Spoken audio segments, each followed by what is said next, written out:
अभी हमारे साथ आ गए हैं शहजाद साहब। बहुत से मामलात पर बात की है DGISPR ने, अफगानिस्तान के मामले पे बात की है, बलूचिस्तान के इशू पे बात की है और फैज़ हमीद के इशू पे भी बात की है। उन्होंने कहा है कि फ़ौजी कानून के मुताबिक कोई भी शख्स अगर किसी फ़र्द या अफराद को जो आर्मी एक्ट के ताबे हों उनको अपने सियासी मकासद के लिए अगर इस्तेमाल करे तो कानून अपना रास्ता खुद बनाएगा। और इंसाफ के तकाजे की उन्होंने बात की कि सबसे ज़्यादा वही मुकद्दम है।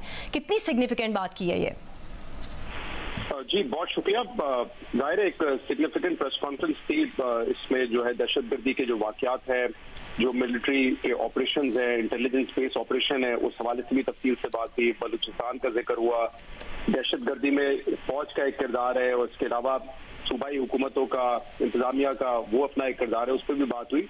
फैज हमीद साहब के हवाले से जो बात हुई है उसमें ये तो अभी ज्यादा तफसील से नहीं बताया कि कितने और लोग इसमें शामिल है। एक प्रेस कॉन्फ्रेंस में तो बताया गया था, लेकिन आज जब ये सवाल हुआ और कितने लोग हैं तो इस हवाले से जवाब नहीं दिया गया। बट ये कहा गया है कि जो भी इसमें मुलविस होगा उनके खिलाफ कार्रवाई जरूर होगी।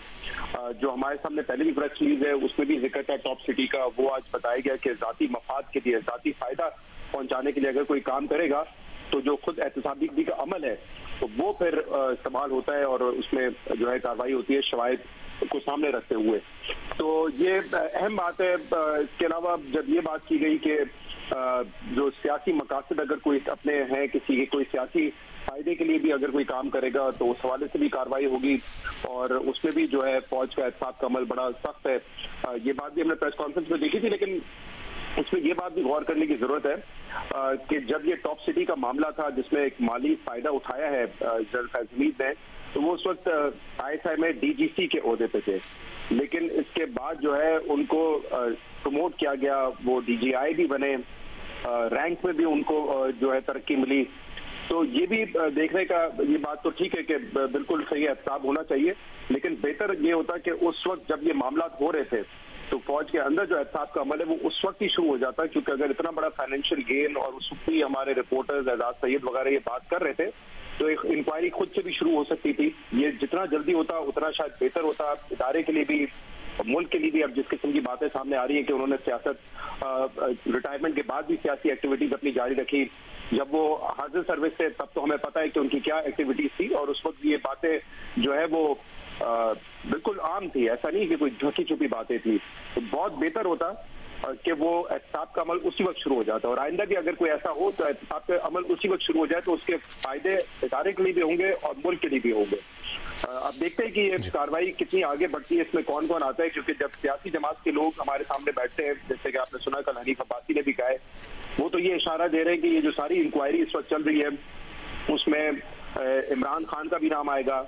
इमरान खान के हवाले से भी शवाहिद है, उनके मिलिट्री कोड के हवाले से न सिर्फ ऐसे बातें हो रही बल्कि आपने देखा है खुद इमरान खान ने भी खदशे का इज़हार किया, उन्होंने इस्लामाबाद हाई कोर्ट से भी रुजू करने की कोशिश की इस मामले पर।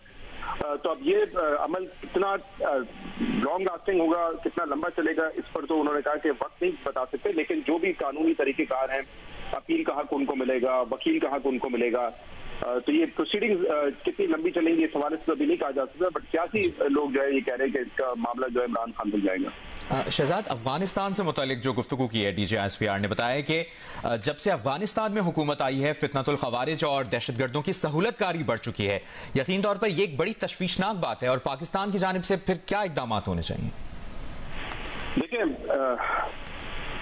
मुबशिर, एक अरसे तक हमें ये बताया गया था कि जब अफगानिस्तान में तालिबान की हुकूमत नहीं थी तो एक नेक्सस है जिसमें NDS है, जिसमें रॉ है और अफगान हुकूमत है, और वो मिलकर पाकिस्तान में अटैक करते हैं, पाकिस्तान में हमले करते हैं। और ये उस वक्त आपने देखा ये बार लगाने का जो सिलसिला था कि बार लग जाएगी तो दहशतगर्दी कम हो जाएगी, दहशतगर्दी रुक जाएगी। फिर ये बताया गया कि जब तालिबान में जब अमेरिका का इंतखाब हुआ, अफगान तालिबान की हुकूमत आ गई, तो फिर ये उम्मीद का इजहार किया गया कि नहीं अब देखें जब ये आ गए हैं तो फिर मामला बेहतर हो जाएंगे, क्योंकि अब जो वो नेक्सस था रॉ और NDS का वो खत्म हो जाएगा।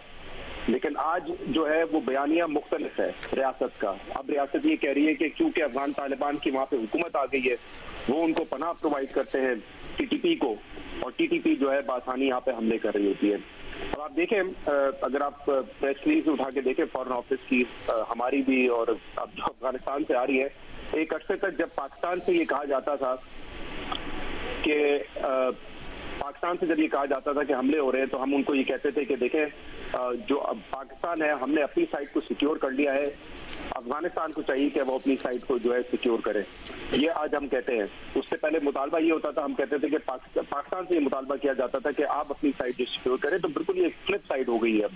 तो जो बयानिया था वो उस वक्त सियासत से मुख्तलिफ था, आज मुख्तलिफ है। अब देखिए हमने तो सब कुछ करके देख लिया है इस जंग में। जो ये बात तो ठीक है कि बहुत सारे ऐसे नो गो एरिया थे जो अब शायद नहीं है। अभी वैसे हामिद मीर साहब ने जो बात कही ये भी एक अहम बात है कि जो सियासतदान आके बताते हैं कि रात को जो है आप पेट्रोलिंग हो रही होती है दहशतगर्दों की, आप खुलेआम घूम नहीं सकते।